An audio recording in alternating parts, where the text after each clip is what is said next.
Galamera, Galamera, Galamera. Good morning, good morning, good morning. And what a beautiful morning it is today. A lot better than yesterday, that is for sure. And you'll notice that Yanni, the landlord, has been really busy yesterday. He went and cut the grass. So that is actually looking really good now. He's been reseeding that grass, and he's been working on that grass for, I would say, well over a year. And now it's starting to pay off, and it's really now starting to take now. So he's cut the grass there in front of the house, which is looking really nice. And there's our neighbours off out. And then over here, that is looking absolutely fantastic as well. That since he's cut that, it really is looking good. So yeah, fantastic, really, really nice. Right, as for the weather then today, obviously nice and sunny, a little bit of cloud, but nothing to be duly concerned about.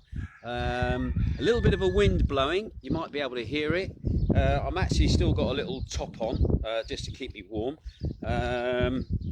So all in all, it's not looking that bad today, as we slowly inch our way closer to the summer. Looking back over the back of the house towards Amber Lockerbie and Kerry.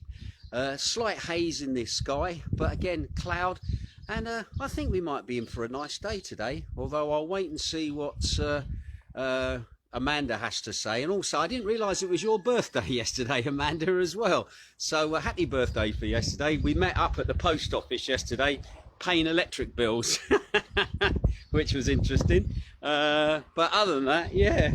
Oh, and also I had some breaking news. Just as I was coming on air, I just saw a breaking news story that they've managed to save peacocks. That's where I got my nice colourful shirt that everybody was admiring the other day. So peacocks looks like it might be saved at the moment, so I'm pleased about that. So a little bit of positive news to start. Right, let me just quickly switch the screen round. And here we are. In all my glory. And I must admit, the glasses have gone dark again because we've got quite a bit of sun. Anyway, I've got to be honest, today's news is going to be a real mixed match of stuff at the moment. Just to remind you that today is the 6th of April. It's a Tuesday. It's day 152 of the lockdown. COVID in the last 24 hours. COVID figures are actually looking improving. Let's say that. At the moment, new infections are actually down at the moment. We had 1,866 new infections recorded across the country, which was down from 1,955 from the day before. Total amount of infections since the pandemic started, 227,277. As for infection coming in through the country's borders, I'm afraid that is up from 6 up to 13. Now, when it comes to the national stats about what infection rates like at the moment, these are them as follows. Now, these are the national stats, all right. One new case reported in Macardo. That's been the first new case in a while there, actually. One new case in Kefalonia. 6 new cases in Corfu. Now, according to the national stats, Zakynthos has had 9 new cases. That's on the national stats. However, checking on the local stats, at the moment, I can only find evidence of 6 new cases here on the island on the local stats. The mobile health team was out doing free tests outside the regional offices in Zakynthos yesterday, and they carried out free rapid testing of 164 people, and only one person of that 164 tested positive, and that was a 30-year-old man. There was also later reported another 5 cases were reported in the local press. So that gives me a tally of 6. The COVID clinic at the moment is still treating 11 patients, of which 1 is in the ICU. So at the moment, according to my calculations of recorded cases here on the island, not the national stats, but the recorded cases here on the island, we've had 45 new cases this month of April. Our grand total since the beginning of the year has been 329 positive cases here on Zakynthos, and that is locally reported on the ground and not the national statistics that are issued, all right? Because again, you have to read between the two in some respects to get a true picture of what is going on. Anyway, as for deaths at the moment across the country, deaths are down just slightly. Yesterday, I reported 78 new deaths. Today, it's 73 new deaths. That brings the total death toll at the moment to 8,453 since the beginning of the pandemic. The average age of those people passing away, 79 years of age. 96% of those had underlying health problems or were over the age of 70. So once again, our condolences to the families that have been affected. Again, no deaths here in Zakynthos this month, although we have had 3 deaths since the beginning of the year. Right, critical cases at the moment. Critical cases are also up, unfortunately. Yesterday I reported 749. Well, it's gone up to now 759. 493 of those are male, 266 of those are female. The average age of those people is 68 years of age. 86% of those now have underlying health problems or over the age of 70. As for people being treated here, as I've already said, Zakynthos at the moment has 11 people in the COVID clinic here and 1 person in one of the incubated special beds. And at the moment, that is our stats here on the island. So 11 people in the COVID clinic, 1 in intensive care, and hopefully, fingers crossed, that person is going to be all right and is going to leave hospital okay, as well as all the others. Right, now, the news of today then, the number of vaccinations in Greece is now ramping up, finally, with, believe it or not, 53,000 people being inoculated in the last 24 hours in the country. Today, the authorities are reporting that 1,877,000 vaccinations have been given, and 1,214,000 of those have received the first dose, and 663,000 have received the second dose. Now that translates to around about 18% of the total population of Greece have had at least 1 dose. So things are sort of moving in the right direction there. Anyway, the Greek government has confirmed the restrictions on travel for the Greek islands to the mainland from April the 4th until April the 12th. And travel will only be allowed for the following reasons. So anyway, if you have to visit a doctor, a hospital, etc. for health reasons, including a veterinarian visit, but an appointment is required. So you can leave the island if you need to go for one of those. Also as well, offering help to people in need, make of that what you will, but that is another reason that you can leave the island. You can also leave the island for a one-time transfer to a permanent residence. So if you've decided that you want to leave and go and move to Athens or go and move somewhere else, you are allowed to leave on a one-time trip only. You can also leave to visit the Office of Public Service if it's not available locally. I know a lot of Albanians, when they have issues over their residency, etc., their work permits, they have to do all of their administration in Athens. So therefore, they are allowed to leave to go and do administrative work with public service sector to get documentation sorted. Things like birth certificates, stuff like that, you can leave the island to go and do that. You can also leave the island or for the transportation of household goods at the termination of a rental or lease agreement. So if you decide that you want to take all your stuff and go off the island once you've quit your house here, then you're allowed to do that.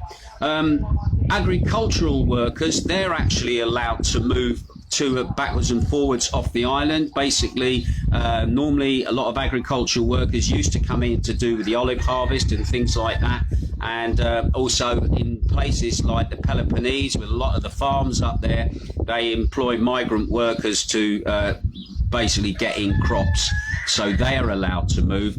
And also visiting children of a divorced household, so those parents with rights to see their children through the courts, they're also allowed to leave the island. So those are the only times that you're allowed to move off the island is under those circumstances.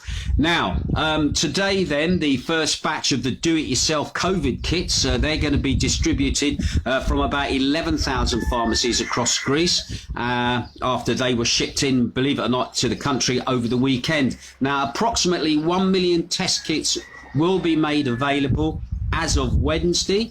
Everyone with a social security number, your AMCA number, is entitled to 4 of these test kits per month as the authorities seek to ease the pressure on the healthcare system. Authorities have said priority will be given to pupils and children as they seek to reopen schools here in Greece on April the 12th. Now, I was doing a little bit of reading about the do-it-yourself test kits, and this is something that came up in an article that I read. It's estimated that lateral flow tests by the Oxford University and Porton Down, that's the famous UK testing area for biological weapons, said last year that they put the false positives at 0.32%, rising to 0.39% in test kits performed in the community as opposed to under laboratory conditions. They also said that might sound reassuringly low, but if everyone in Britain were to test themselves twice a week, it would mean 500,000 people being forced to self-isolate where they were actually when they weren't actually infected. So what they're saying is that the false positive rate could misguide the recovery at the moment. Anyway, that itself could impose huge extra burdens on the economy as well as a loss of freedom. We're talking about the UK here. False positives are not such a concern when the prevalence of COVID is very high in the community, but when the real cases are low, false positives will invariably account for a higher proportion of all positive tests. Now, according to last week's ONS infections survey, which is the Office of National Statistics in the UK, which is based on testing a randomised sample with a more accurate PCR swab test, only 1 in 370 people were found to be infected. So I'm expecting that once people get hold of these do-it-yourself kits, it's really up to the honesty of the person who's taking the test, that they're honest when they put their reply in on the basically on the online facility to put their result in, that we may or may not see a spike in infection rates. And also, again, it'll be interesting to see how many of those could be a false positive. I still think the pharmacies should be doing testing for people who don't quite understand the use of the kits, especially the old, the vulnerable as well. And obviously they take and put the score down, as it were, into the main computer for the actual proper data. So I think good idea having these free COVID tests. However, I just think either they're not going to be used, so they're going to sit there gathering dust, waste of money. I'd rather seen those tests really being shifted towards the summer season, where then there is enough tests for testing people as they arrive here on the islands. So again, if you're going to do free tests, let the pharmacies do it. The pharmacies said they won't do it because they feel that their members are not safe by doing it. But I think we'd get a clearer picture of the infection rate with those people carrying it out, rather than relying on people to do it for themselves, people then not being honest in their answer, or people just not doing the test, full stop. Because again, I think we are going to see a spike in numbers once people do start to self-test, and if they're honest in their answers as well. Anyway, yesterday there was this big excitement about Boris Johnson's announcement. This was a story that was in the Greek press before the announcement. Andrew Flitton, the CEO of TUI, and also TUI UK and TUI Ireland, welcomed the introduction of the signalling system in British international travel and said that the resumption of international travel on the 17th of May was possible. As he stressed in his statement to BBC BBC Breakfast on Monday morning, we're all trying to reopen the UK economy, and travel plays an important role in this. We look forward to receiving clear guidance on the signalling system, he said, adding that this will provide the industry with a clear rules on which to base its operation and make clear which data will lead to specific decisions. Mr. Flintham emphasised that TUI was preparing for the restart and expressed his appreciation and hope that the international travel would be possible from the 17th of May. He said with the excellent vaccination programme in the country, he's talking about the UK, and the largest supply of tests, we believe we'll be able to get started. Right now, first of all, TUI, you still owe money to a lot of hotels here who never got paid last year, who are still waiting for their bailout money. So let's get that one off the table at the moment. But now I'm going to link that in with Boris's announcement yesterday on Bank Holiday Monday from Downing Street, where basically critics have been blasting Boris Johnson's grim vision of a coronavirus restriction stretching into the future as a hellish demi-lockdown. Anyway, the UK Prime Minister said the country's hard work is paying off, confirming that shops can open on April the 12th as planned. He also said non-essential retail gyms and hairdressers can get up and running, while bars, restaurants and cafes will be able to serve customers. Although I must admit, standing in a car park having a drink is, I suppose, better than nothing for most people who are saying I'd rather be drinking in a bar. Anyway, however, his own people, his own Tory people are saying, however, seeing Duncan Smith warned that Britain was on course to be left in a demi-lockdown even when the roadmap is completed.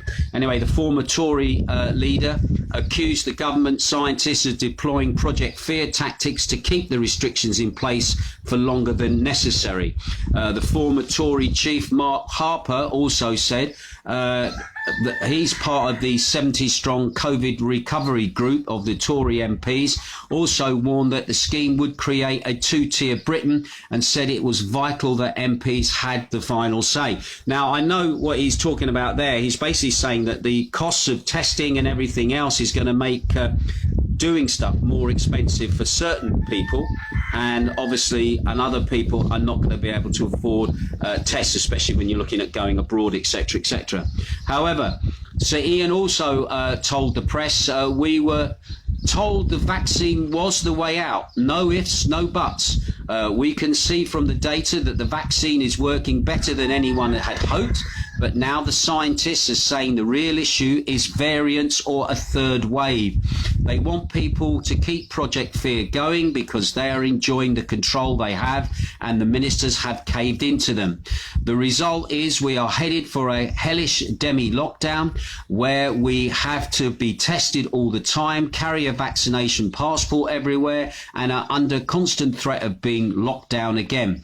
As for foreign travel, and this was the bit that I just went straight to because this is what interests us here in Greece. As for foreign travel, a traffic light system will be rolled out when international travel is allowed, but again the PM refused to commit to his target roadmap date of May the 17th for resuming flights.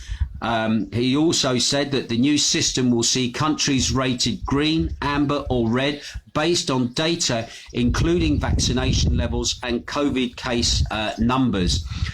Return travel from countries on the green list will be quarantine free, although people will still need to take tests before their trip and when they return. Ministers said it's too early to say which countries will be green. Now, hopefully, we will be green in Greece, because I had this discussion the other day with somebody. In the overall picture, even though technically we are now all in the red as far as the Greek government is concerned, in the worldwide picture image, when you look at our infection rate and our death rate, we have been one of the lowest in Europe.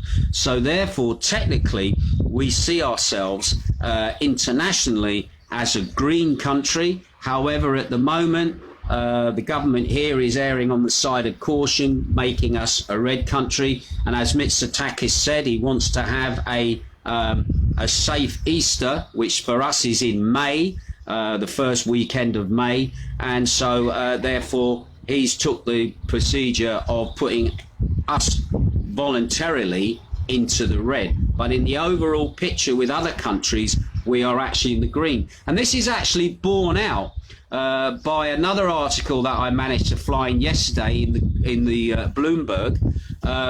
Greece moved up the list of best places to be during the COVID-19 times, and according to Bloomberg's COVID resilience, which was published over the weekend, Greece moved up 11 spots in the Bloomberg rating for February, garnering an overall rating of 55.7, entering the top 20 in the 20th spot for the first time.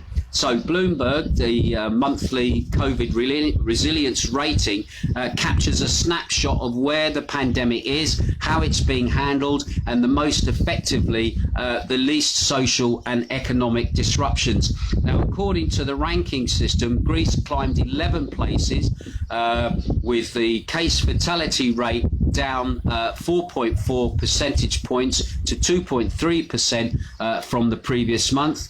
Now, incidentally, the country reported 296 cases per 100,000 residents in the last month, a mortality rate of 2.3%, 609 deaths per 100,000 inhabitants, 3.2 percentage positive index of 2.31%, to access to COVID vaccines, and 7.1 administered doses per 100 inhabitants. Now, for the fourth consecutive month, the best place to actually be for the coronavirus in the overall view of it is New Zealand, which had 77.2 after closing its borders. They have 4 vaccine deals and near elimination of the virus locally.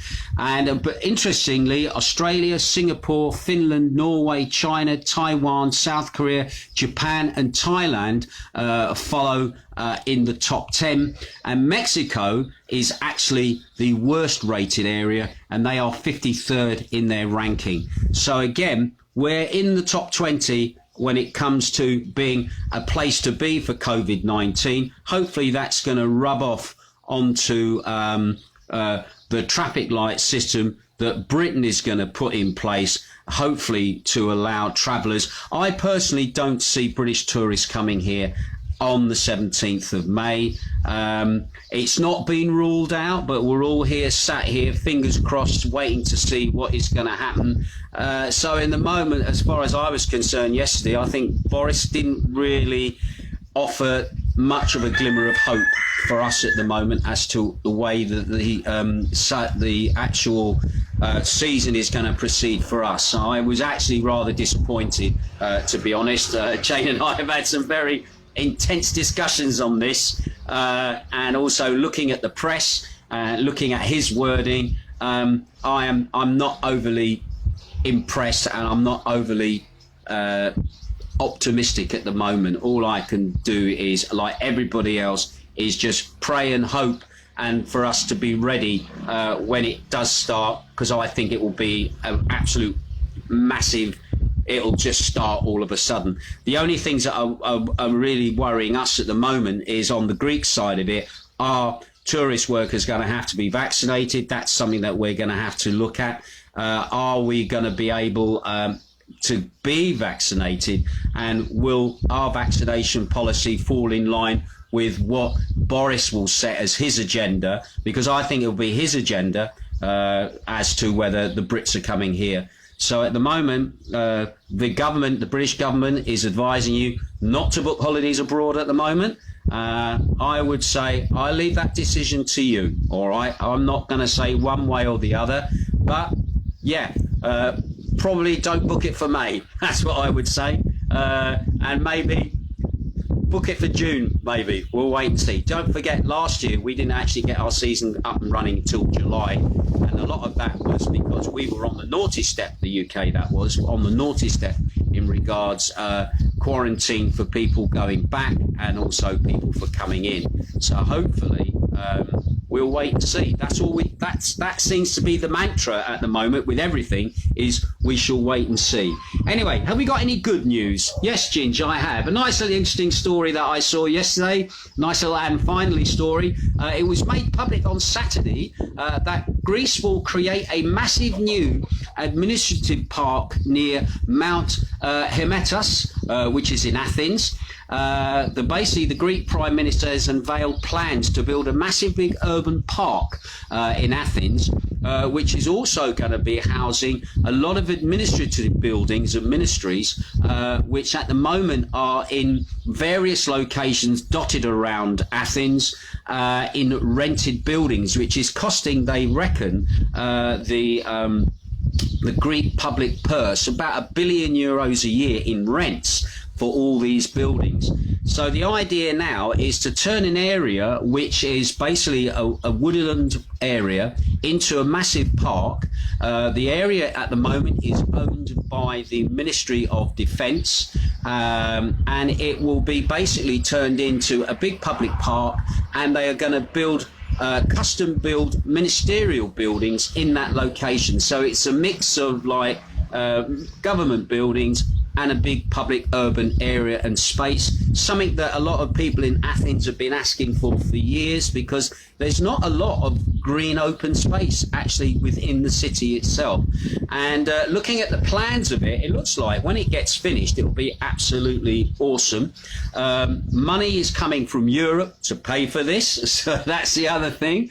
It's gonna, hopefully, the project is underway and the plans have been drawn up, and they're looking that this project could actually come to fruition by around about 2025 to 2026. And the plans to relocate all these public service buildings and put them in there is expected around about that time. So all in all, that's a nice positive, and it looks lovely from the artist's impressions that they put online, and we will see how that all pans out, and if this garden and this big park actually materialises. I think it's actually Mitsotakis's legacy that we're talking about there. Anyway, let's have a quick look, see who's tuning in at the moment. Thank you for your comments yesterday on my article, on my little analysis of Michael Grove. I had some very interesting comments on yesterday's broadcast. People obviously not a great fan of Michael Grove and don't trust the man as far as they can throw him. So thank you for those little comments. I actually didn't get any positive comments about him whatsoever from anybody that made comments on yesterday's broadcast. So everybody's of the same opinion, I think, as me. If you ever watch Spitting Image, the Michael Gove caricature, his face and his cheeks are a pair of bollocks. And so basically, I think that sort of kind of sums him up at the moment. Anyway, Alf Ling is watching. Nice to see you. Martin, Paula Hazel is also watching as well. Brian Darlington is watching. Shane Bowen is watching. Nice to see you, buddy. Thank you for your music choices that you popped to me yesterday. I've already recorded and I've made my Friday night's dance anthem show.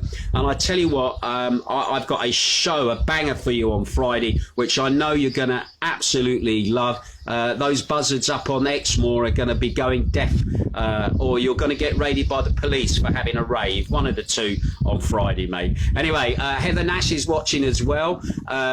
Shane Barron says, Gallimera Ginge from a very cold Exmoor. Love the young chickens. Bless you. Yeah, everybody loved the pictures of the chickens yesterday. Johnny Hayes is tuning in. Hey, Johnny. Ex-Raf Reg buddy. Yanni Takis is also watching as well. Nice to see you tuning in. Christine Brown is also tuning in as well. Christine Brown says, sunny but really cold. Well, as I'm speaking, it's suddenly gone very dull and dark now, and it looks like we might be having a bit of rain on the way, but we'll wait and see. Wendy Norcliffe is tuning in as well. John David Hester is watching as well. Amanda Gregory is watching. Hello, Amanda. Nice to see you yesterday. And once again, I didn't realise it was your birthday yesterday. Anyway, Happy belated birthday for yesterday as well. I hope you got your electric sorted. Christine Brown is also tuning in. She says, in Nottingham, it says. It must be raining in Nottingham or something. Dave Burns, hello, mate. How you doing? I do apologise for saying you're in Manchester. You're in the Wirral. I must remember that. Cheers, darling. Nice to speak to you. Amanda Gregory says, good morning, Ginge. Cloudy, but will brighten up later. Sunny highs of 18 degrees. A chance of a shower later during the day. I thought we might get a bit of rain on the way, and you haven't been wrong these last few times either, have you, my lovely? Sue Saint is watching as well. David Lowry is watching. Nice to see you. Vicky Wood is also watching as well. Sue Saint says, morning, nice here in Nottingham. Oh, fantastic. Brilliant. Nice weather in Nottingham. That makes a change. Anyway, Heather Nash says, morning to you and Jane. It's bright here, but cold. A frosty 0 degrees this morning. Feels like -4. My phone says, well jealous of your weather. Bless you. Anyway, Marie Heidelberg in Sweden is tuning in. What's it like where you are? It must be the minuses there where you are. Gary Hipswell is watching as well. Diane Edwards is watching. Rianne Mitchell is also watching as well. Susie Angus is tuning in. Lovely to see you looking in, Susie. Dean Oliver, Raffridge buddy. Nice to see you looking in, old Dino. William Brotherston, it's also, I know your name. Another Raffridge buddy.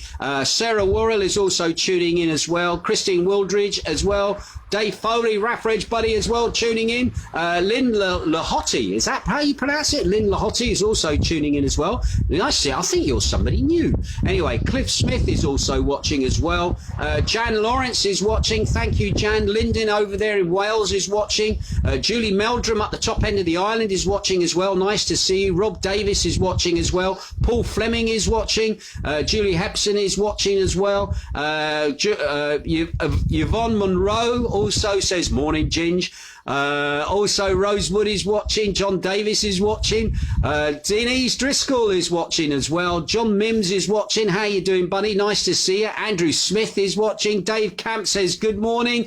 Sir, how the devil are you? He says, happy roosters this morning. Nice to hear. Brings back fond memories when we lived in Pantocratorus. Oh, bless you. Yes, that seems like such a long time ago now. It really does. Sam Curtis is also tuning in. Nice to see you tuning in, Sam. And thank you for your music suggestions for the Dance Anthem show. I've got an absolute banger for you on Friday. Okay, looking forward to that one going out. Mark Humphrey is watching as well. Sam says, morning, Ginge, from a sunny but very cold Brighton. Looking forward to all your shows this week as normal. Yep, don't forget tomorrow. I've got my live broadcast tomorrow, and also today I'm going to be making my Northern Soul show today as well for Sunday, and the Northern Soul show from the weekend, that will go up online today as well, so you can have a listen to that and see what you think of the tunes on that as well. Anyway, Tim Tucci Wilson says, excellent report, mate. Thank you very much. I'm not sure who you are, Tim Tucci Wilson, but thank you very much. Alison Wharton is watching as well. Jude Adco is watching as well. Ken Grant is watching. Philip Ellis is watching. Stu Hodson is watching. Hello, buddy. How you doing up there in concert? Steve Hinkland says, wish I was sat in the sun with you and Jane today. Yeah. Steve was supposed to have been here this week. He was one of the early arrivals for the season, but unfortunately other games are in play. But hopefully we'll see you at some point later in the year, like a few of others of you I know have booked your holidays for September, and people have been booking for June and July. Hopefully we will see you, all right, as well. Looking forward to it. Amanda Gregory says, got to ring complaints to sort out electric. That should be fun. Bless you. Good luck. And don't forget, Post Office Electric. Get Post Office Electric if you live here in Greece. All right. Mick Richards is watching. Also, my old mate Chippy Woods over there in Spain is also tuning in as well. Right. I'm going to leave it there. Thank you for all those people who drop in messages and support as well. Thank you very much. I will continue to keep my ear close to the ground and see what goes on. Once again, just to remind you that my Dance Anthem show from the weekend is now up on Mixcloud, so you can listen into that. Thank you for those people who have been giving it some really nice reviews. I really appreciate that. And once again, You stay safe. If you've got any requests for tomorrow, start putting them in the comments. I will collate them all together for tomorrow's live broadcast from Studio One here in Macardo. And if you've got any last minute tunes you might want in the Northern Soul, stick those down before I start making the show this afternoon. Anyway, you take care, have a lovely day, and I'll see you soon. Ta-ra!